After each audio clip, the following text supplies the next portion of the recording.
오늘 오후에는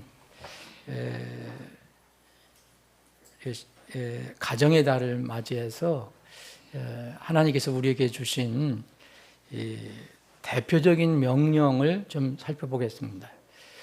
출애굽기 20장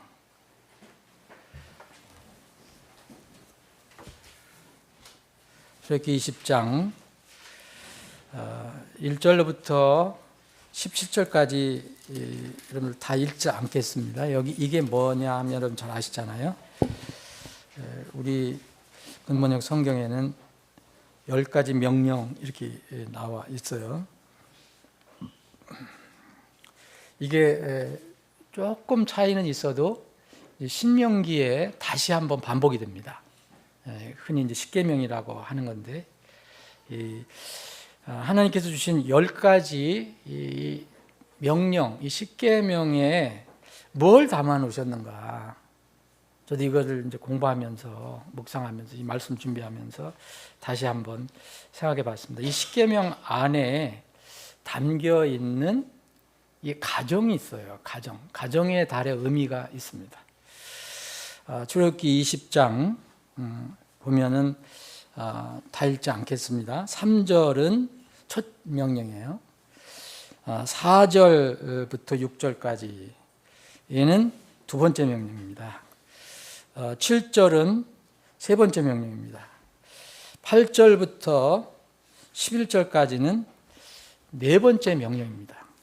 그리고 12절은 다섯 번째 명령이고, 그리고 13, 14, 15, 16, 17 이거는 각각 여섯 번째, 일곱 번째, 여덟 번째, 아홉 번째, 열 번째 명령을 기록해 하고 계십니다. 제가 첫 번째 명령하고 다섯 번째 명령을 읽겠습니다. 하나님께서 이 모든 말씀으로 말씀하여 이르시되 나는 너를 이집 땅 곧 속박의 집에서 데리고 나온 주 네 하나님이니라. 너는 내 앞에 다른 신들을 두지 말라. 다섯 번째 명령 보겠습니다. 12절입니다. 네 아버지와 어머니를 공경하라. 이것은 내 날들이 주 내 하나님이 네게 주는 땅에서 길게 하려 함이니라. 마지막 열 번째는 이웃에 관한 겁니다. 너는 네 이웃의 집을 탐내지 말라. 너는 네 이웃의 아내나 그의 남종이나 그의 여종이나 그의 소나 그의 낙이나 네 이웃의 소유 중에서 그 어떤 것도 탐내지 말라. 아멘. 아버지 하나님, 오후에 모여서 다시 주님을 찬양하고 경배합니다. 우리를 그 놀라운 사랑으로, 은혜로 구원해 주시고 또 하나님 자녀로 삼아 주시고 우리의 이름을 하늘에 기록해 주시고 또 영원한 하늘의 소망을 갖고 살 수 있도록 인도해 주신 그 하나님을 이 시간도 경배합니다. 우리의 경배를 받아 주시옵소서. 주님께서 주신 말씀을 이 시간 나눕니다. 때로는 우리 머리가, 우리 마음이 이제 둔할 때가 있습니다. 오늘 오후 우리 육이 다소 피곤하더라도 주님께서 저희들에게 성령님의 강한 임재함을 허락해 주셔서 말씀을 깨닫고 우리 삶의 생명수같이 흘러나는 귀한 시간이 되게 해 주옵소서. 예수님의 이름으로 기도합나이다. 아멘. 하나님께서 만드신 세 가지 큰 제도 혹은 기관이 있는 건 좀 잘 아시죠? 제일 첫 번째 만드신 것은 이제 가정입니다. 가정. 이제 다음 이제 24일 날 결혼한 우리 커플도 있는데, 이 창세기 2장에 이 가정이 나옵니다. 아담이 혼자 사는 것을 보시고 안타까이 여기셔서 짝을 만들어서 가정을 이루게 하시죠. 이게 가정입니다. 최초의 가정의 유래입니다. 그 다음에는 이제 노아 홍수가 있고 난 뒤에 이제 악해졌잖아요. 사람들이 죄를 범하고 악해졌잖아요. 노아 홍수가 끝났어도 여전히 사람들은 노아의 후손들이 악한 사람들 다 죽었지만 노아의 후손이라고 해서 변화된 건 아니잖아요. 그때 의로 하나님께 구원을 받은 거지. 그 노홍수 이후에 사람들이 생각하는 것이 점점 악하다고 그랬어요. 그래서 노홍수 이후에 세우신 것이 나와요. 여기 보면은 창세기 9장 6절에 보면 어떤 사람이 이제 어떤 살인을 한다면 하나님께서 이제 처리하시지 않으시고 다른 사람이 처리하도록 그렇게 하십니다. 이게 정부의 어떤 시초라고 볼 수가 있습니다.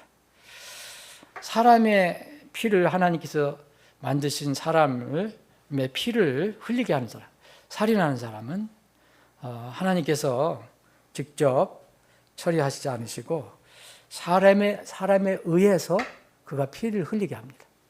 그래서 이제 이게 어떤 정부, 어떤 권력을 이제 허락하시는 것입니다. 이때부터 그래서 국가가 생기고 민족이 생기고 사회가 생기게 되죠. 그래서 창세기 10장 이후로 보면 노아 홍수 이후에 야벳과 함과 셈의 아들들로부터 민족들이 다 나눠진다고 나옵니다. 그리고 창세기 12장에 가면은 하나님께서 아브라함에게 너를 큰 민족으로 만들게 해주겠다라고 약속을 하십니다. 그래서 민족, 국가 이것이 이제 형성이 됩니다. 그 다음에 이제 신약으로 넘어오면은 아주 특별한 신비한 제도, 기관이라면 기관 이걸 만드시는데 그것이 바로 마태복음 16장 18절에 주님께서 말씀하신 주님의 몸인 교회입니다. 그래서 이 가정의 달은 우리가 국가도 생각하지만 가정과 교회를 한번 생각을 해 볼 필요가 있습니다. 가정의 구성은 남편과 아내가 됩니다. 아담과 하와를 이불을 통해서 이제 자녀들이 나오게 되고 이제 부부가 있고 자녀가 생기고 그러니까 남편과 아내의 부부 사이가 생기고 또 이 부부 사이에 자녀가 나오면 이제 부모와 자식 관계가 형성이 됩니다. 이것이 바로 가정의 기초입니다. 그래서 제일 가정의 기초는 남과 여가 만나는 것. 그다음에 자녀와 이제 부모가 이게 형성이 되는 겁니다.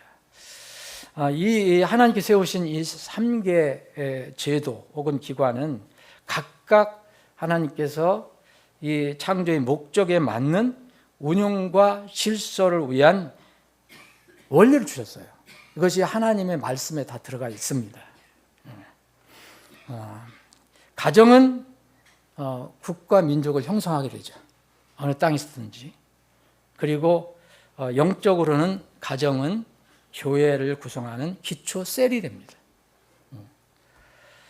이 원리가 이런 원리가 십계명에 들어있어요. 출애굽한 그런데 이스라엘 백성이 구원받지 못했을 때 애굽에 있을 때 주신 게 아니고 이들이 출애굽한 후에 출애굽한 백성이 됐을 때 그때 이제 10가지 큰 계명을 주시게 됩니다.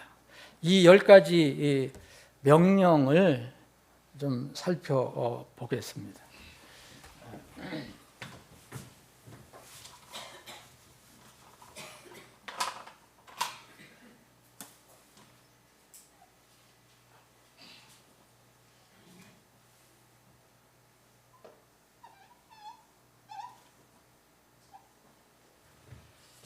제가 워낙 그림은 잘 못 그립니다.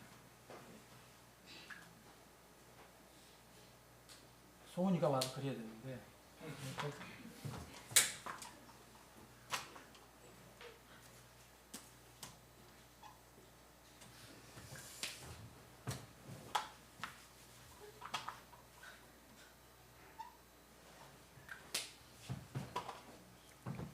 여러분 10가지 계명 아시죠? 네? 계명은 어떻게 되어 있냐? 그런데 이게 이쪽이 더 길어요, 그래?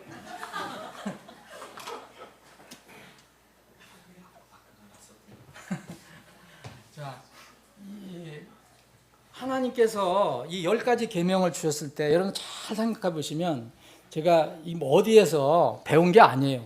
이게 뭐 여러분들이 동의 안 하셔도 돼요.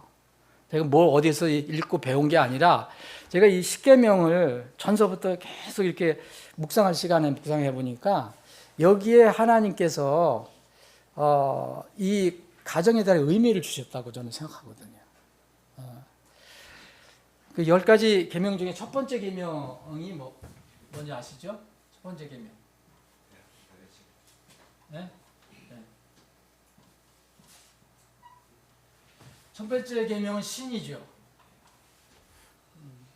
내 앞에 신들을 두지 말라 그랬어요.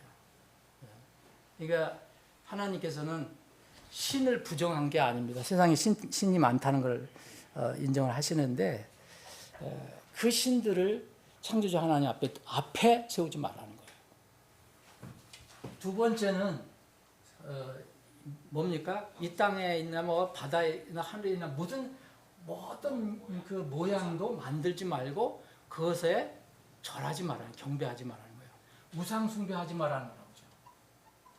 우상 숭배. 네? 우상 숭배하지 마라. 세 번째는 뭡니까? 세 번째는 주의 이름을 막 함부로 헛되게 쓰지 말라는 거예요. 세 번째 명령입니다. 네 번째는 여러분 다 아시죠?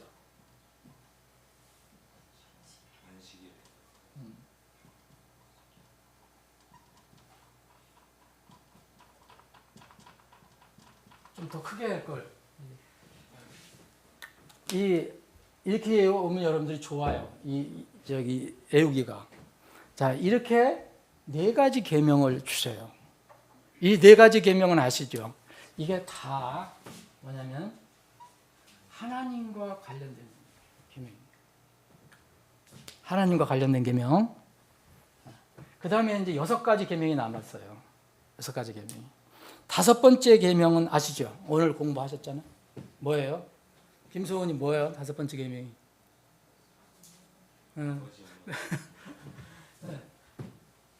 소은이가 요새 대학 들어가더니 힘든가 봐요. 대학 생활하는 게. 아버지와 어머니, 자기 어머니와 아버지를 다 공경하라는 거죠. 5번째 계명입니다. 이게 공경하는 거.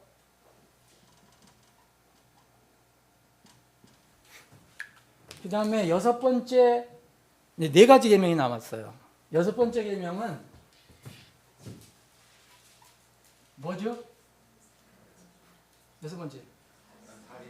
네, 살인하지 말라. 살인하지 말라. 7번째 계명. 간하지 말라는 거예요.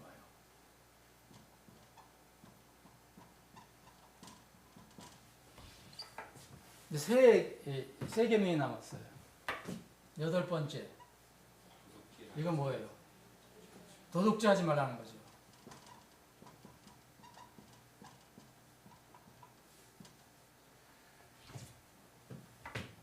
아홉 번째는 거짓 증언하지 말라는 거예요. 요새 세상에서 그런 게 많잖아요. 막 거짓 증언하고 심지어는 이 법원에 재판장 앞에 가서도 거짓말하고 막 그러잖아요. 증언하지 마. 이거 하나님께서 정말 싫어하시는 거죠. 그리고 10번째는 네 이웃을 탐하지 말라.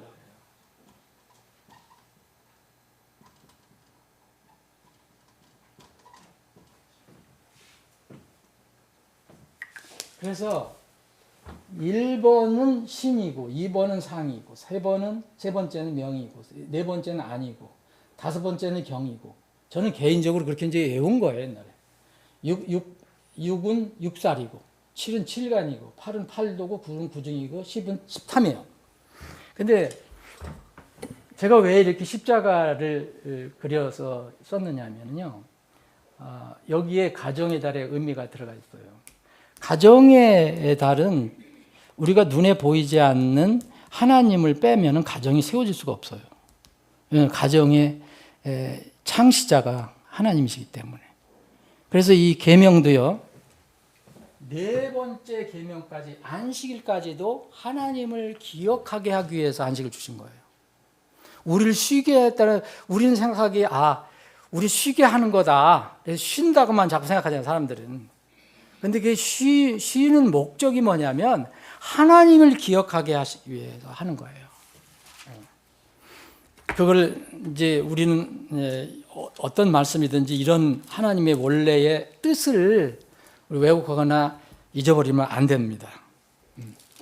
왜 안식일을 주셨는지 여기 성경을 읽어보십시오. 기억하여 거룩하게 지키라 그랬잖아요. 여기서 먼저 얘기한 것은 하나님께서 이 우주 만물에 창조주시다라는 거예요. 그걸 기억하라는 거예요. 그 다음에 다섯 번째가 나와요. 그러면 여러분들이 보세요. 자, 이 십자가는 원래 십자가가 옛날에는 나무로도 되어 있었지만은 예수님이 달리신 것은 십자가예요. 이건 분명한 거예요. 이거는 어떤 의미냐? 로마 시대 때 썼던 가장 이 고약한 사람들, 중재자들을 처형하는 도구였어요. 이렇게 되어 있었어요. 어떤 형식이든 어떤 가로 나무가 이렇게 엇갈린 상태의 형틀이었어요. 그런데 왜 이게 십자가를 기억하면 좋으냐? 우리는 하나님을 보지 못해요. 여러분들 혹시 신령해서 하나님 보시는 분이 있어요? 저한테 가끔가다 연락 오시는 분이 있어요. 하나님의 음성 듣고 본다 그런 분이 있는데 저는 아마 우리가 제정신이라면 그렇게 못할 거예요.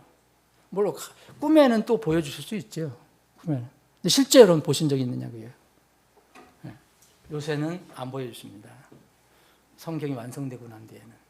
옛날 구약에서도 하나님 직접 보여주지 않아요.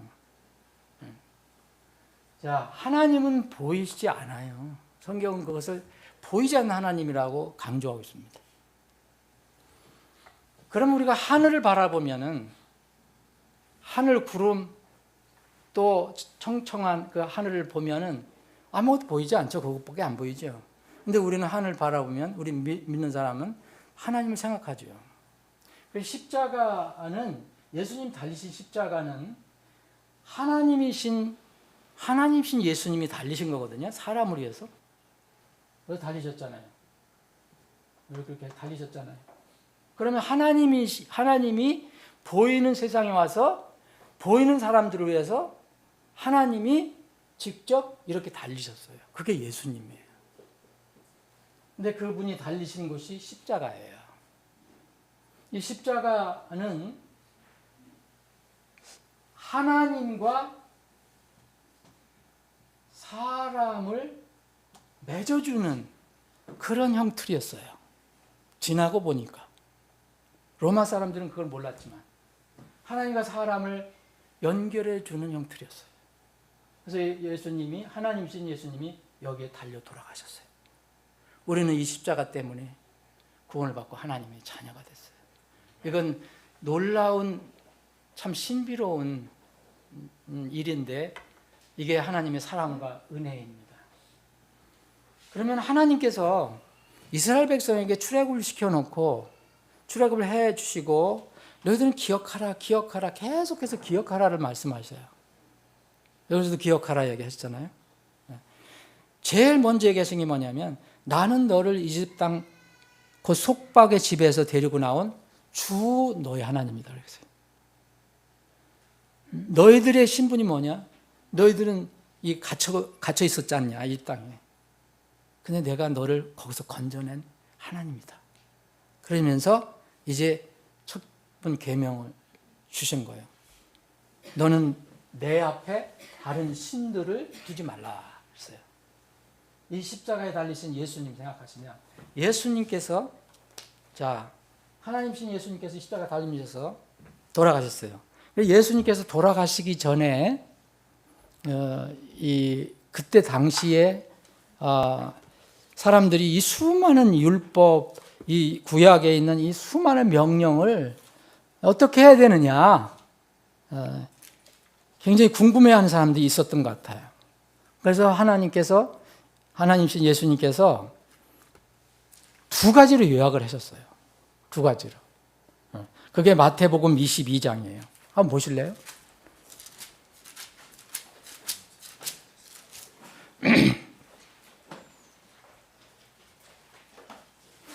마태복음 22장 34절 보면 그러나 그분께서 사두개인들을 잠잠하게 하셨다는 것을 바리새인들이 듣고는 그들이 함께 모였더라. 그때 그들 중에 한 율법사가 그분을 시험하려고 그분께 질문하여 이르기를, 율법사는 여러분 율법사예요. 정말 율법 박사죠.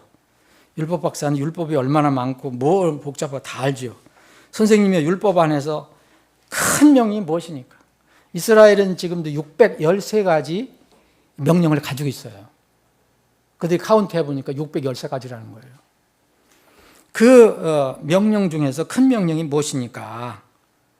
그래서 물었더니 예수님께서 그에게 이르시되 너는 네 마음을 다하여 네 혼을 다하고 네 생각을 다하여 주 네 하나님을 사랑하라 그랬어요.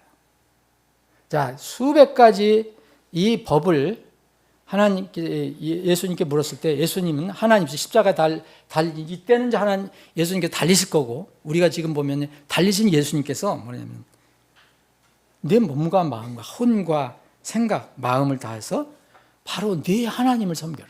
네 하나님을 사랑하라. 그러시면서 이게 첫째가 하는 명령이라 그랬어요. 첫째가 하는 명령이다. 둘째 명령도 그것과 같은 것으로 너는 네 이웃을 너 자신과 같이 사랑하라 하신 것이다. 그래서 주님은 두 가지 명령만 얘기했어요. 두 가지 명령. 첫 번째는 하나님 사랑하라. 두 번째는 이웃을 사랑하라. 내 자신과 같이 이웃을 사랑하라. 그러면서 40절에 보면 모든 율법과 예언자들의 글이 이 두 명령에 매달려 있느니라 그랬어요. 많은 명령이 있어도 다 이 명령 안에 들어갈 수 있습니다. 여러분이 어떤 명령을 가져오셔도 한번 생각해 보세요.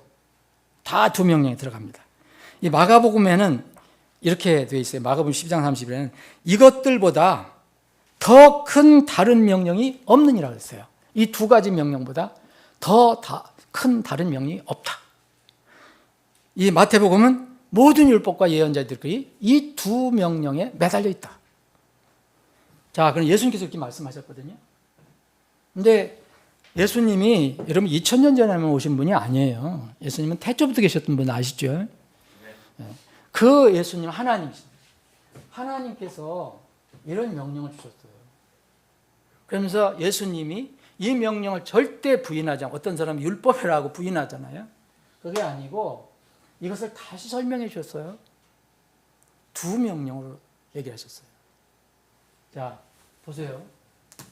이 하늘, 우리가 보이지 않는 하나님을 볼 때는 이 부분이 바로 이거예요.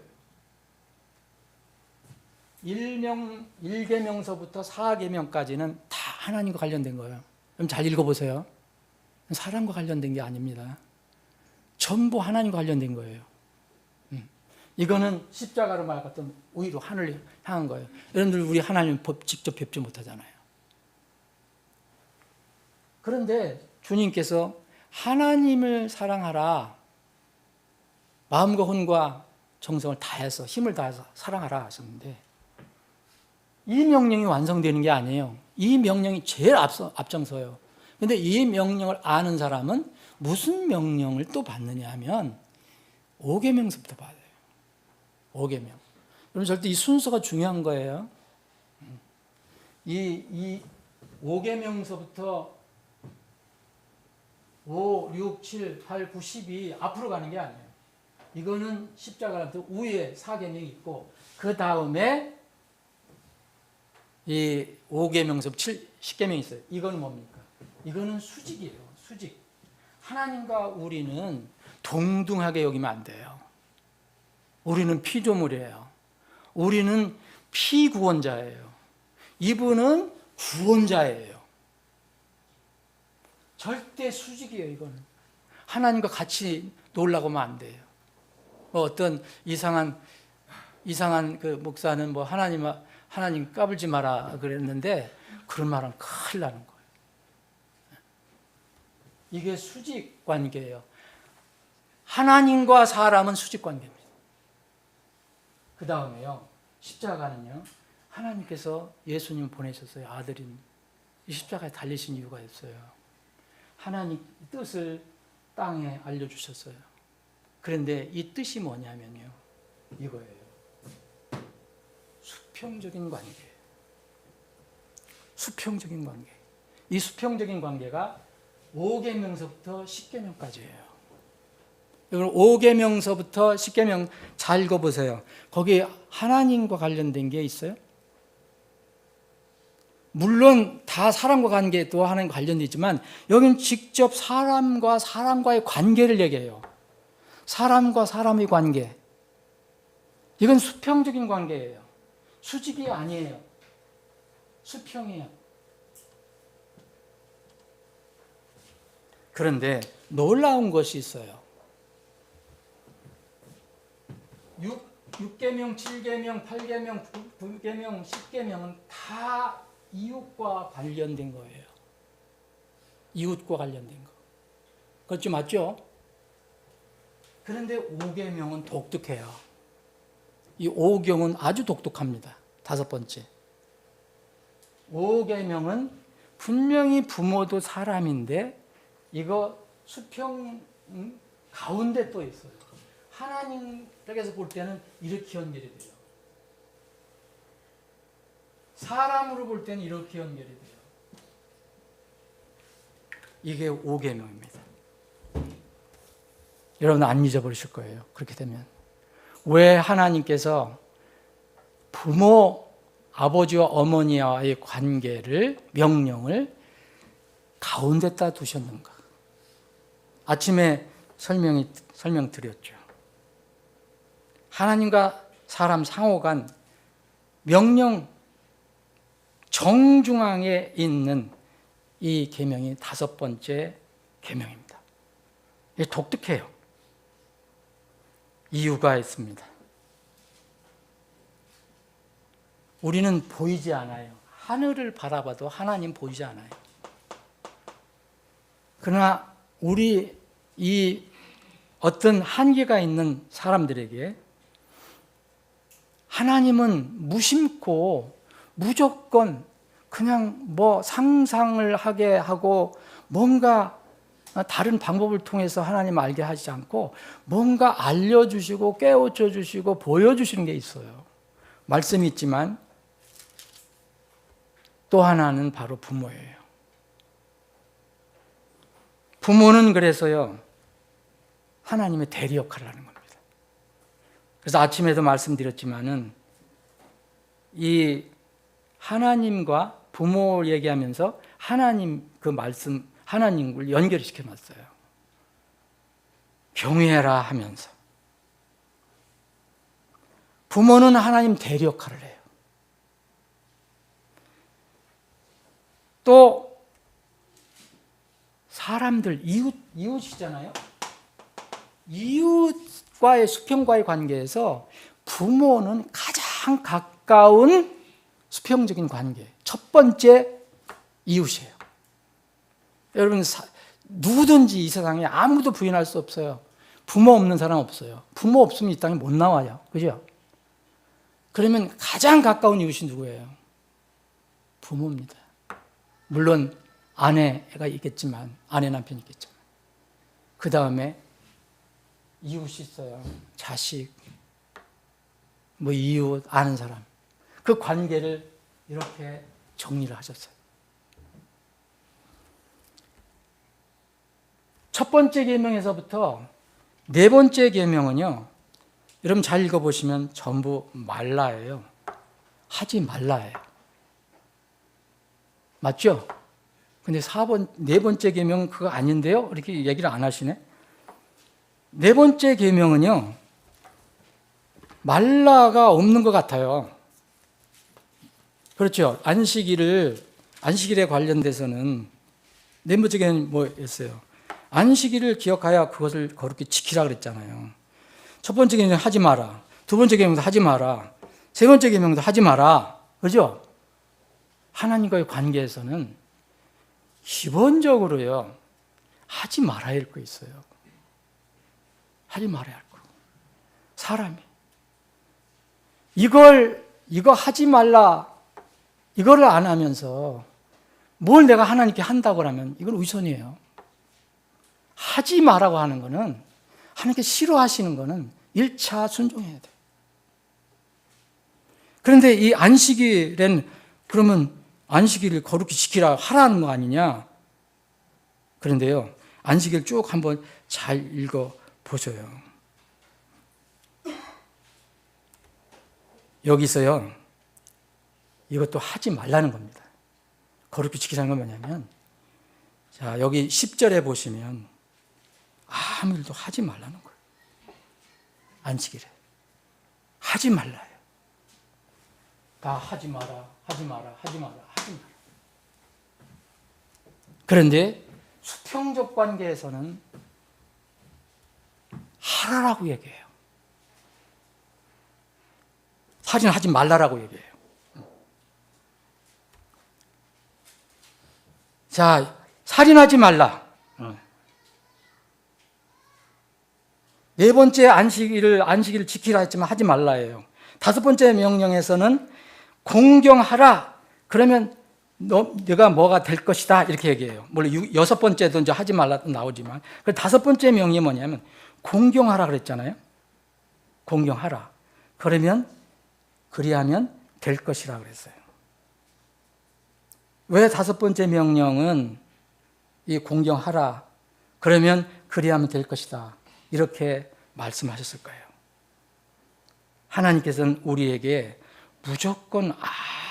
무조건 복종하고 무조건 엎드려서 사는 것처럼 살지 않게 그렇게 괴롭히려고 하신 게 아니에요. 하나님께서는요, 뭐를 하라 하시면은 거기에 대한 보상이 있어요. 여러분, 다섯 번째 계명이 독특하다는 게 뭐냐면 바로 그겁니다. 이 수많은 613개가 넘는 이런 많은 계명들 중에서 다섯 번째 계명만은 약속이 붙어 있어요. 약속이 붙어 있는 유일한 명령입니다. 어떻게 됐어요? 공경하라. 그리하면 네 날들이 길게 하려 함이니라. 그렇게 됐죠. 장수를 약속했어요. 장수를. 자, 이게 신명기로 넘어가면 신명기 5장에 나오는데, 이것이 이제 이 신명기는 가나안 땅을 바로 들어가기 직전에 광야 생활을 끝나고 할 때예요. 넘어가기 직전에 다시 계명을 반복해서 말씀해 주시거든요. 거기에 보면 네 날들이 길고, 신명기 5장 16절에 보면 네가 잘되게 하려 함이라. 여러분, 뭐가 더 확대됐는지 아시죠? 잘되게가 확대됐어요. 출애굽기에는 없던 게 신명기에는 이게 확대가 됐어요. 그러면 여러분, 이게 이거 율법이니까 율법을 지켜도 되고 안 지켜도 되고 그렇게 얘기할 사람들이 있다면 이 신약을 보시면 돼요. 에베소 6장을 한번 보세요.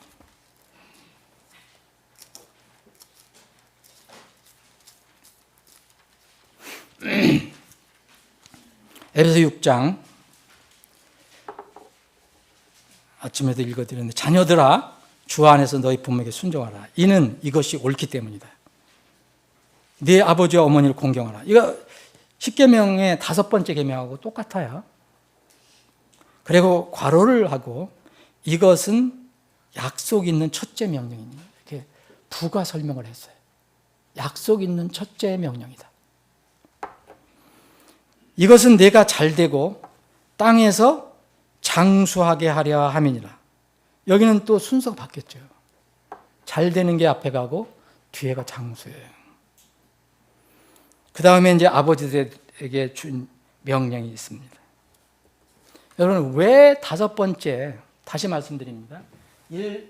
여기 하지 마라, 하지 마라, 하지 마라, 여기 뭐 하지 마라, 간음하지 마라, 뭐 하지 마라, 탐하지 마라 쫙 있는데 왜 다섯 번째 계명, 정중앙에 있는 계명, 수평과 수직 가운데 있는 계명에만 하라 하고 그 하면은 그거에 따른 약속, 복의 약속을 주셨는가 생각해 보세요.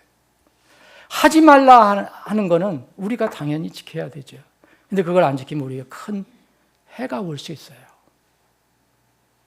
진짜 하나님이 직접 즉결 심판을 하지 않아도 이런 거 잘못하면은 이 세상에서도 어려움을 당해요.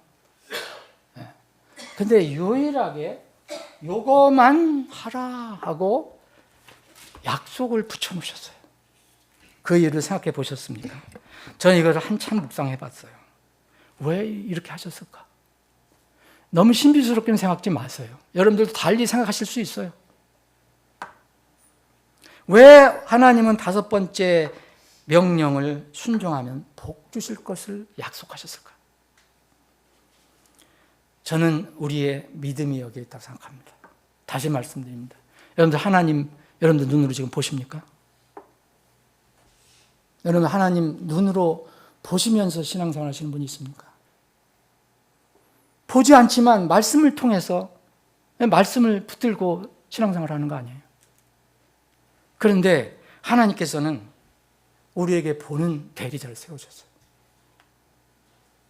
그분이 바로 우리를 낳아주신 부모님이에요.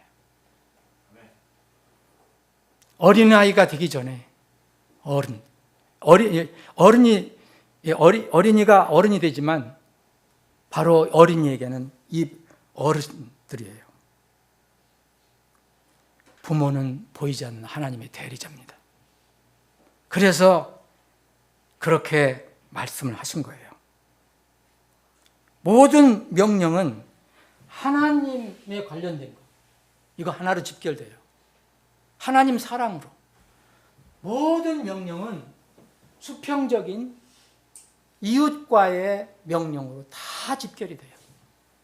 이 두 명령으로, 이 명령의 기준을 갖고 우리는 세상을 살아가는 거예요. 그런데 이 수직적이고 수평적인 계명 중에서 바로 중앙에 있는 것이 하나님께서 세워놓으신 부모에 대한 명령이에요. 이유는 부모가 하나님을 대리하시기 때문에 그래요. 그래서 레위기 19장 아까 아침에도 말씀드렸지만 자기 어머니와 자기 아버지를 경외하고 그렇게 얘기했어요. 그리고 내 안식일을 지키라. 여기서 내는 하나님이에요. 너희는 이제 우상들에게 돌아가지 말며 너희를 위하여 주저한 신들을 만들지 마라. 나는 주 너희 하나님이라. 하나님께서 그렇게 우상을 싫어하셔요. 그런데 이것을 우리가 지킬 수 있는 어떤 동기, 격려가 되는 것은 바로 우리 눈에 보이는 우리 사람 부모님이에요. 그래서 자기 아버지를 경외하라고 그랬어요.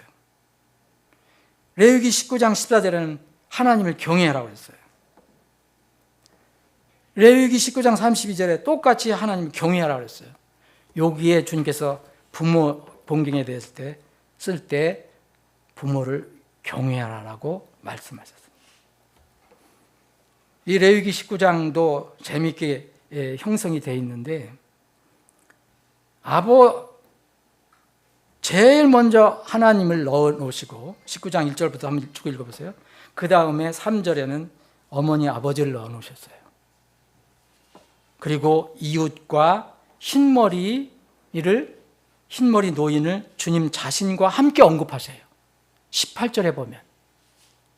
그래서 뭐라냐면 너는 원수를 갚지 말고 내 백성의 자녀들에게 원망하지 말며 너는 네 이웃을 내 자신과 같이 사랑하라. 내 이웃을 내 자신과 같이 사랑하라. 나는 주니라 하면서 32절에 보면 너는 흰머리 앞에 일어서고 노인들의 얼굴을 공경하며 내 하나님을 경외하라. 나는 주니라. 여러분, 이웃, 하나님이 아닌, 창조주 하나님이 아닌 사람들은 다 똑같은 사람이에요. 근데 그래서 이웃이라고, 서로 이웃이라고 그래요. 근데 가장 가까운 이웃이 누구예요? 우리를 낳아주신 부모님. 부모님은 바로 하나님을 대리하는 분이에요. 그래서 부모를 공경하는 거예요. 부모가 완전해서 공경하는 게 아니에요. 그래서 이스라엘 백성은요, 부모에게 못된 짓을 하거나 무시하면 어떻게 했어요? 죽이라고 그랬어요. 죽이라고 한 거예요. 바로 하나님께 대항한 것과 같이 간주했기 때문에 그래요. 여러분, 지역교회는 가정의 확대라고 그랬잖아요. 가정을 구성하는 부부는 몸과 마음으로 연합이 돼요. 부모와 자녀는 생명을 나눈 피로 연결이 돼요. 이건 뗄래야 뗄 수도 없어요. 그런데 놀랍게도 주님의 교회는요, 주님의 피로 연결됩니다. 성경은 어머니 사랑, 아버지의 사랑 함께 말합니다. 자식의 몸을 출산하는 것은 어머니지만 그 자식을 영적으로 낳는 것은 아버지라고 성경은 말하고 있어요. 그래서 여러분들 마태복음 1장에 있는 예수님의 족보를 보면 거기 여자가 여자를 낳고가 아니라 다 남자가 남자를 낳고 남자가 남자를 낳고 나와요. 그의 영적인 관계를 얘기하죠. 아브라함은 이삭을 낳고 이삭은 야곱을 낳고 그러죠?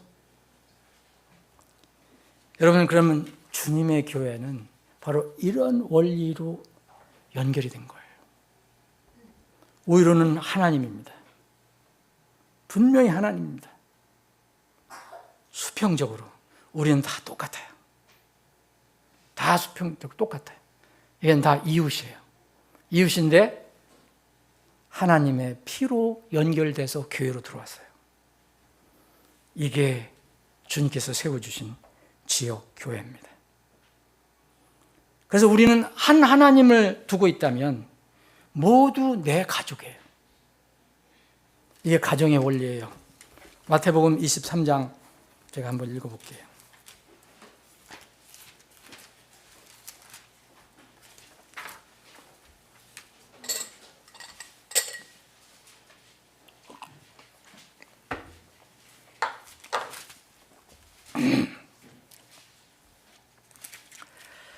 이 3장 8절 9절 그러나 너희는 랍비라 불리지 말지니 이는 너희 선생님은 한 분 곧 그리스도시요 너희는 다 형제이기 때문이라.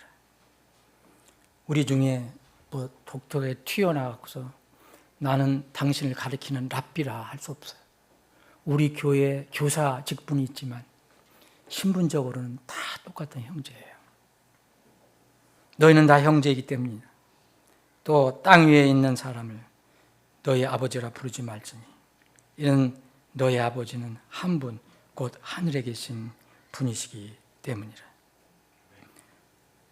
또한 너희는 스승들이라 불리지 말지니 이는 너희 스승 한 분 곧 그리스도이시기 때문이라. 오직 너희 중에 가장 큰 자는 너희 종이 될지니라. 또 누구든지 자기를 높이는 자는 낮아지고 자기를 낮추는 자는 높아지리라. 교회 안에서는요, 여러분 서로 다른 부모, 육신의 피로는 서로 다른 부모일 수 있어요. 서로 다른 자녀일 수 있어요. 서로 다른 형제 자매들이 일 수 있어요. 그러나 우리는 영적으로는 다른 형제 자매가 아닙니다. 우리는 그리스도 안에서 하나입니다. 마태복음 12장에 이런 말씀을 주셨어요. 46절입니다. 그분께서 아직 사람들에게 말씀하시는 동안 보라, 그분의 어머니와 그분의 형제들이 그분과 말하기를 원하며 밖에 서 있더라. 이 그분의 형제들, 그분의 어머니는 육신의 형제들 어머니를 얘기하죠. 그때 한 사람이 그분께 이르되 보소서, 선생님의 어머니와 선생님의 형제들이 선생님과 말하기를 바라며 밖에 서 있나이다 하더라. 그러나 그분께서 자기에게 말하던 자에게 응답하여 이르시되 누가 내 어머니요 누가 내 형제들이냐 하시고 그분께서 자기 제자들을 향하여 손을 내밀며 이르되 내 어머니와 내 형제들을 보라. 이는 누구든지 하늘에 계신 내 아버지의 뜻을 행하는 자가 곧 내 형제요 자매요 어머니이기 때문이라 하시더라. 이 사람들이 누굽니까? 이 사람들이 아버지 하나님의 피를 받은 사람들, 믿음으로 하나님을 아버지로 삼은 사람들 아닙니까? 그러므로 여러분, 교회에서는요, 내 아이, 내 부모 따로 없어요. 아이라면 그래서 교회에서는 누구든지 기도하면서 아이들을 잘 가르쳐야 돼요. 본을 보여줘야 돼요. 자녀들도 청년들도 마찬가지예요. 어른들에 대한 태도 똑같아야 돼요. 오늘 5월 주님 만찬은요, 하나님께서 세우신 가정의 의미를 생각해 보세요. 우리 교회도 하나의 가정이에요. 보이지 않는 하나님, 그분이 우리의 머리시에요. 교회를 세우신 목적을 한번 생각해보는 묵상하는 시간이 됐으면 좋겠습니다. 이 만찬 후에 잠시 나가서 전도지를 돌릴 때도 하나님께서 열어놓으신 이 놀라운 구원의 길을 몰라요. 사람들은 아직 몰라요. 하나님이 왜 보이게 오셨는지, 이런 사람들에게 구원의 길과 주님의 교회의 놀라운 그 진리를 나누는 시간이 됐으면 좋겠습니다. 만찬 섬기실 분 두 분 모시겠습니다.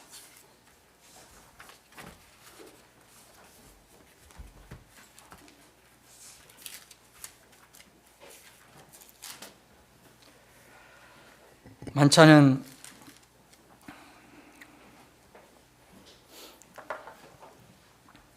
구원을 분명히 고백하고 또 침례에 순종한 사람들은 이제 참여하실 수 있습니다.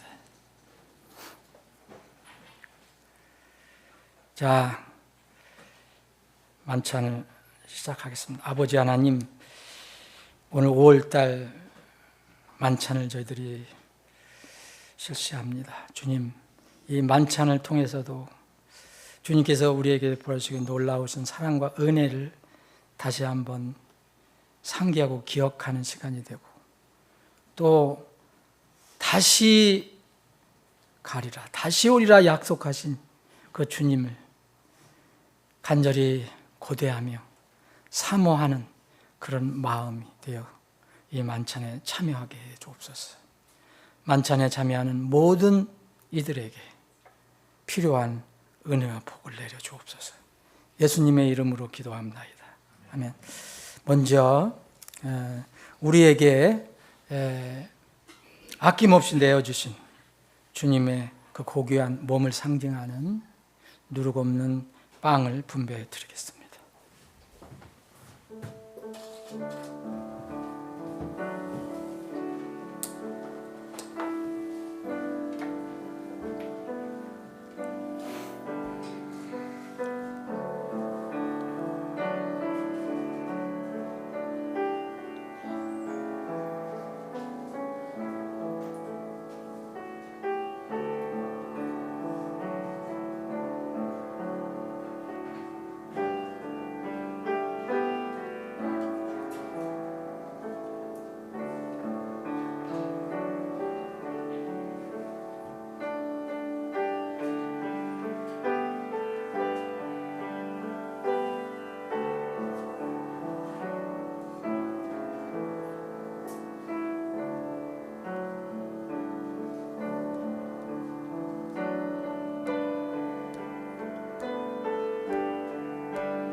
주 예수님께서 배반당하신 바로 그 밤에 빵을 취하사 감사를 드리신 후에 그분께서 그것을 떼시고 이르시되 받아서 먹으라.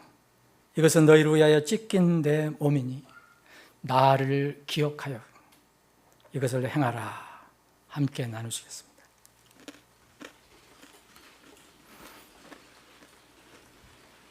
다음은 우리를 위해서 아낌없이 십자가에서 쏟아주신 그분의 고귀한 피를 상징하고 기념하는 잔을 분배해 드리겠습니다.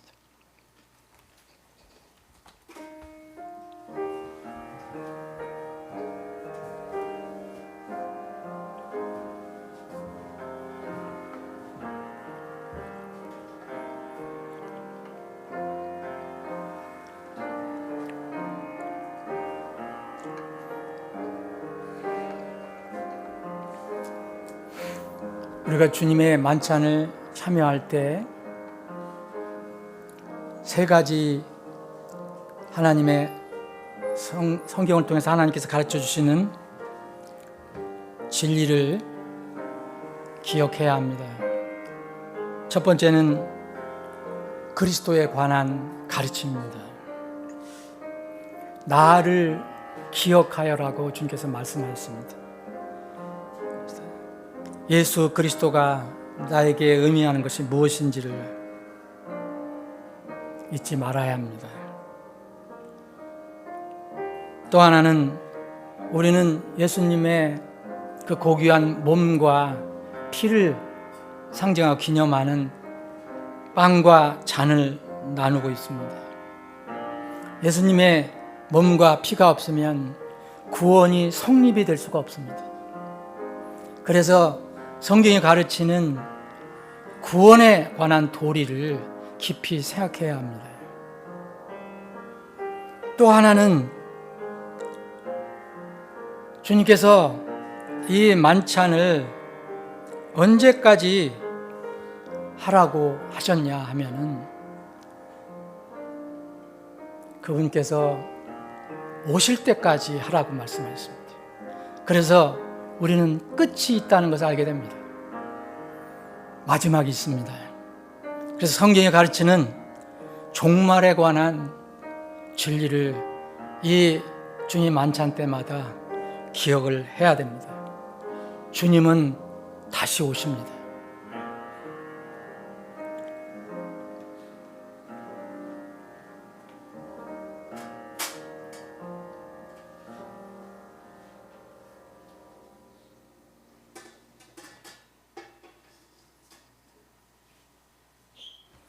이와 같은 방식으로 잔을 집으시고 이르시되 이 잔은 내 피로 세운 새 상속 언약이니 너희가 그것을 마실 때마다 나를 기억하여 이것을 행하라 하셨느니라.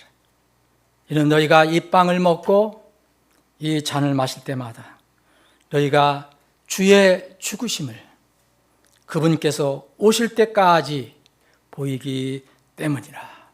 함께 나누십니다.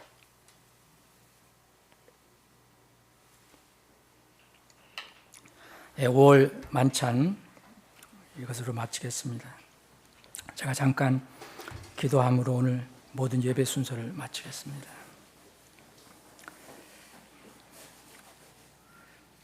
우리를 위해서 우리같이 무지몽매하고 참으로 못되고 고집세고 억세고 죄 많고 교만했던 우리들을 참으로 무조건 사랑하시고 긍휼히 여겨 주셔서 은혜를 베푸셔서 하나님께서 사람의 몸으로 이 땅에 오셔서 그 무서운 우리의 불의와 죄를 몽땅 짊어지시고 십자가에서 달려 피 흘려 돌아가시고 우리의 의를 위해서 3일 만에 부활하신 그 주님, 오늘 이 시간 이 복된 주일에 주님께서 우리에게 무엇을 어떻게 부셨는가, 그 놀라운 신비한 사랑과 은혜를 다시 한번 상기하게 해주셔서 감사합니다. 아버지 하나님, 그러나 저희들은 연약한 육신으로 우리가 주님 앞에 설 때까지, 영화로운 몸이 될 때까지는 이스라엘 백성처럼 또 넘어지고 넘어집니다. 그럴 때마다 저희들을 일으켜 세워주시고 주님께서 저희들에게 새 힘을 주시고 새 믿음을 주셔서 다시 주님과 걸어갈 수 있게 해주셔서 감사합니다.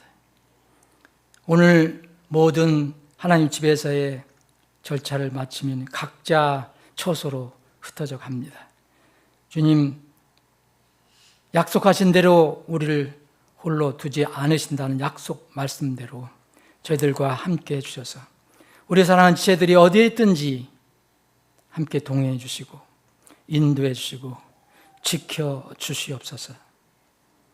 그래서 날마다의 삶이 승리의 삶이 되게 하시고 찬양과 경배의 삶이 되게 해 주시옵소서.